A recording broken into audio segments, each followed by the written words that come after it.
So the other day we had the story about how DoorDash has decided to basically create its own convenience store. It's called DashMart, and it's a virtual convenience store that it's testing out in a number of markets. And basically, they're going to be able to provide online convenience store services to customers. This is interesting to me in a couple of ways. Number one, um, DoorDash has just gotten into the business of working with convenience stores. And man, it didn't seem to take them long before they decided to go into competition with those stores. And at the same time, it seemed to me that DoorDash was doing the thing that we keep talking about Instacart doing, which is creating dark stores that basically will allow them to serve customers and use data, customer acquisition data that they've been able to bring in based on their relationships with retailer clients. This fascinates me. In some ways, I just don't get it. I know you're all probably getting sick of me not getting it, but I'm going to keep talking about it until I either figure out why it makes sense for retailers to do it or retailers stop doing it. Anyway, because this is happening in the convenience sector, I really wanted to talk to somebody who knows more about that sector than I do. So I reached out to one of the smartest people I know in the C-store business, Derek Gaskins. And Derek is the Chief Marketing Officer for Yesway. I engaged him in a rather extensive Zoom conversation in which we talked about their business. We talked about the nature of convenience, and we talked very specifically about the importance of making sure that you nurture your own brand and not give it away to other companies. And here is that conversation. Derek, it's great to see you. Thanks for joining us on Morning Newsbeat. Absolutely, Kevin. Is glad to be here. So thanks for hosting me. So for readers of Morning Newsbeat who are not familiar with Yesway, just give us a sense of the company. Yesway we grow through acquisition. So we're a purpose-built, I always say a startup. That's the best way to think about us, in that we are a brand. We have a cultivated private label program, a loyalty strategy, and we go out and we seek opportunities, small, medium, and large, for bringing some, let's say, consistency to the highly fragmented C-store channel. We actually have grown 100% through acquisition and have been focused on convenience retail as well as grocery. So we do have a few grocery concepts, and about 9 months ago now, we made our largest acquisition, Allsup's, which is a renowned Southwest chain of convenience stores out of New Mexico with a presence all through West Texas. So now we're 400 plus stores, well on our way to our goal of 500 total, and focus on the consumer and wanting to put together a new definition for what a convenience offering can be. Our tagline that we use is "Say Yes to Convenience," and it's somewhat of a call to action to consumers as well as the communities that we serve. So in much of retailing, and especially in grocery retail, one of the, it's become a cliche at this point, is that the pandemic has accelerated trends that were going to happen anyway, that it shot us, 4 or 5 years into the future. Is that also true in your business, and what trends got accelerated? Yes, I would say, jokingly, I was calling the era that we live in the acceleration age, because much as you've said, a lot of things that were either innovations or future are now becoming and have become expectations for the consumer. I would say the things that we have seen have been somewhat of a back to the future in some ways. So while there clearly is technology, curbside, the ability to order, I would say frictionless was the rage. Now it's about contactless. The back to the future part of it, though, has somewhat been a return to local retail. And I think that is what has benefited us in particular, but I would say the industry at large, that the big winners have been e-commerce. There's no secret around that. I would say value-based retail, whether it's the dollar stores or the mass or the drug stores that are very much focused on delivering value in terms of lower prices or more consistent prices. They have been big winners. And then I think the third big winner has been local. And so whether it is your local market, your local grocer, your local convenience store, or even drugstore, that as people have been socially distancing or shutting in and staying at home, sometimes being able to walk to your corner store, or if you're in an urban market, to your bodega, but in our markets, being able to walk to Yesway and to Allsup's, or to get there to break the routine, we've seen a lot of growth there. And so that acceleration, I don't think that that's a short-term blip. That's something that I think is part of a macro trend that, as a retailer and as a merchant, we have to be very mindful of and make sure that I'm even looking at how and what I'm merchandising and procuring in the stores to make sure that it's meeting those needs. Is there a sense of, I mean, I think of convenience stores that I've gone to all over the country, and, with some exceptions, they're not always, I mean, listen, you go to a 7-Eleven in Ohio versus a 7-Eleven in Nebraska versus one in California, they're the same store in a lot of ways. Absolutely. And I'm not picking on 7-Eleven. I'm just saying the one does not get a sense of locality necessarily. Yep. Is that something that you guys are specifically trying to address? I mean, is that something you're working on, or is it something you've achieved in your mind? Or yeah, so I think part of the benefit for us is that Allsup's would be more like the 7-Eleven that you mentioned, in that very consistent brand. Many are built ground up or were built ground up. And so you have your formula and you know what your offering is, and you have simplified and optimized it. And, you're now building that to a scale. Whereas Yesway was always purposefully driven around acquisitions. So there's 700 square foot Yesways and there's 70,000 square foot Yesway that are actual grocery stores. So we've been forced to make sure our brand is elastic to meet the needs of the community where it's located. I would say the second big difference for us that has served us well through the pandemic has been our strategy. This is an area that I have to give credit to our CEO, Tom Turkler. When he set out to look at this industry, he was very much focused on rural and suburban areas, and I would say suburban skewing more towards rural, and purposeful, and said, hey, we're in Massachusetts, meaning my headquarters, and that's where I presently am, but did not want to operate here. He wanted to be in Iowa and the Dakotas and Wyoming and Nebraska and Texas and the states that you named, because of the trends that were there. And he also knew that the lack of large retailers that were consolidating meant that you could serve a local market in a fundamentally different way than you could in, let's say, Boston. So it's not that there's less competition. That's not necessarily the gist of it, but it is that you could be the pillar within that town. You go into a town of 1,000 or 5,000 people, and our stores can be the convenience store, the fill-in shopping, the restaurant. So by definition, we're more of a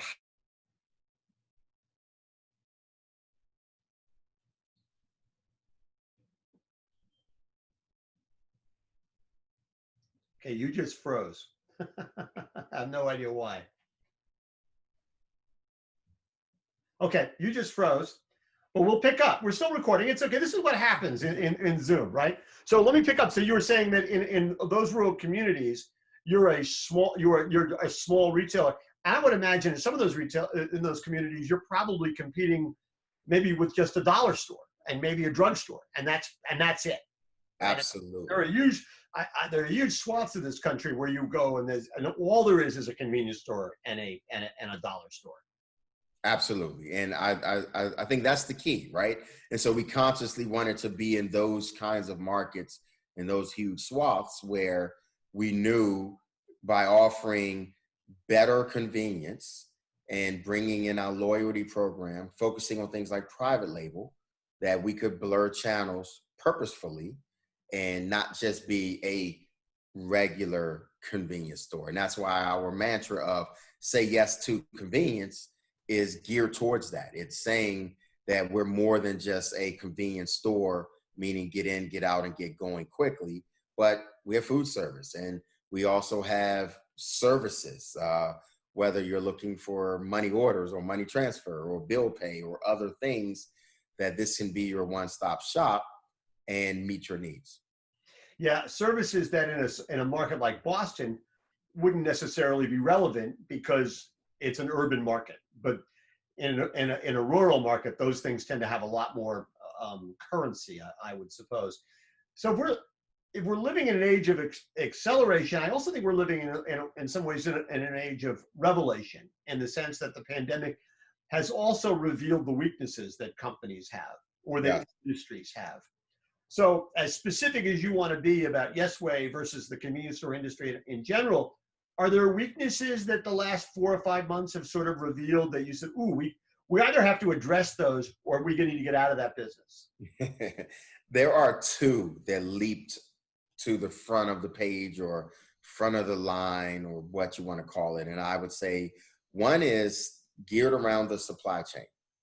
That, the better part of, I would say, my past 10, 15 years of my career, I've been focused on simplicity and the supply chain and saying, let's not try to be all things to all people. Let's simplify and amplify has been a mantra. Meaning, in this case, things such as center store grocery, it's not relevant, or that's what we used to say. Pre-COVID, or let's say BC, before COVID, back in those era, that having, inedible grocery, cleaning products, mops, supplies wasn't relevant. It was, hey, let Walmart worry about that. Let e-commerce worry about that. We want to be all about food service, fresh and fast, and immediate consumption. So I would say that was the first piece. And then the second piece is linked to that in terms of food service and immediate consumption. The second aha moment is, strategically, when you go after food service as a convenience operator, you can go made to order, which is largely crew serve and customized, or you do self-serve, grab and go.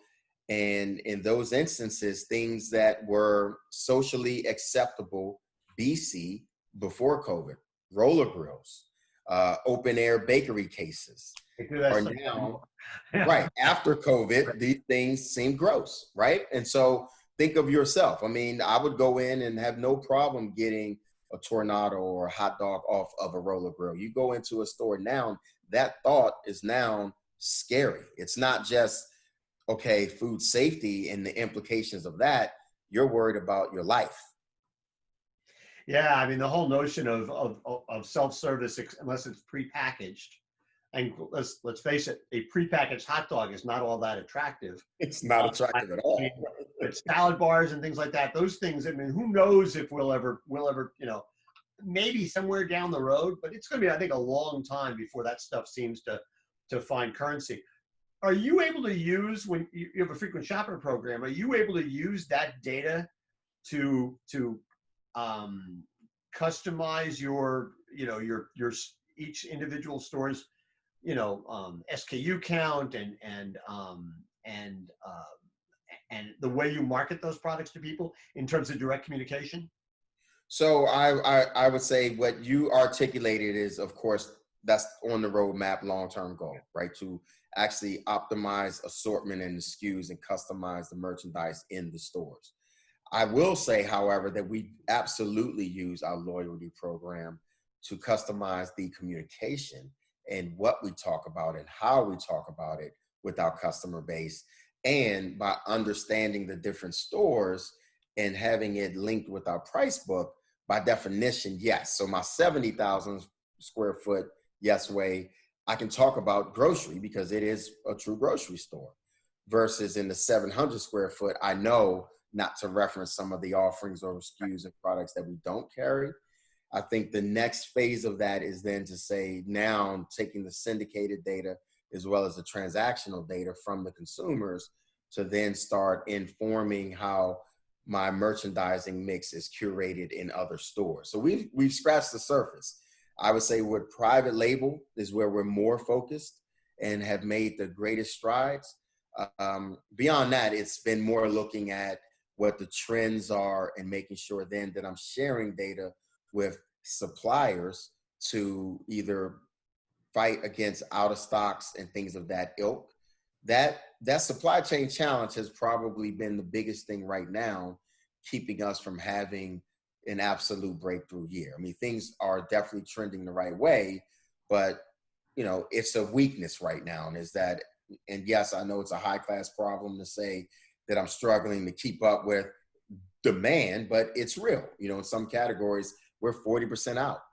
I was going to say, did you have this? Have you had the same supply chain issues that the supermarket industry felt in spades, in the sense that they couldn't get toilet paper, couldn't get paper towel, couldn't get hand sanitizer? Exactly. You have those same kinds of issues? Those and then some, right? So I would say that we even amplified, because as I, started this by saying local was winning, those products that I, in a prior life, or let's say BC, before COVID, would have called those slow movers, right? Yes, I sold toilet paper and I sold these products because it was almost not a community service, but it was convenient, making sure that you could get that. Now, people, they rely on that. If I'm in a small town and the closest Walmart is 30 miles away and they don't have any of this stuff, then hey, Allsup's, hey, Yesway, I'm counting on you to have this. And so, two things that served me well through this have been being more agile, and I would say being flexible and open to new suppliers, which, prior, I was all about locking down the price book. Again, simplify and amplify. Keep it simple, curate your offering, have a narrow range. Don't try to be too many things to too many people.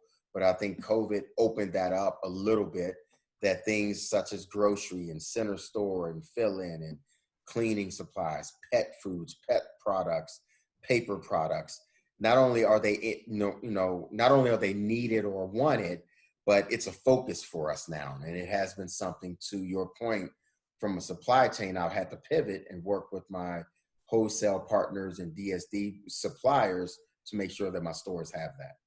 So you talked before about being more in suburban/rural markets.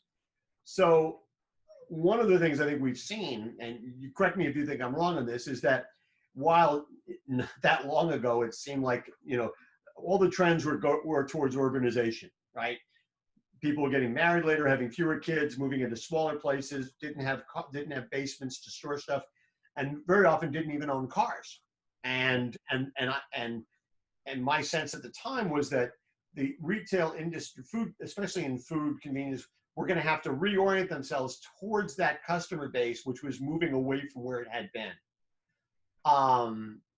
But that seems to have all been changed in the last 5 months, which is now people want to live in the suburbs. They want to live in someplace with a backyard. They want where their kids can play, where they have enough room to have a home office. Yeah. So has that affected your come to market strategy at all? Not yet, right? So I will say, because we were conscientiously going after a more suburban rural strategy, it's almost like the trend has come to us and accelerated our growth. So in that way, yes, but it has not yet shifted our strategy. If anything, it's made us double down and validated that we made the right, safe bet and proved to be very prescient. Now, didn't think it would happen this quickly and it would double down and amplify our sales the way that it has.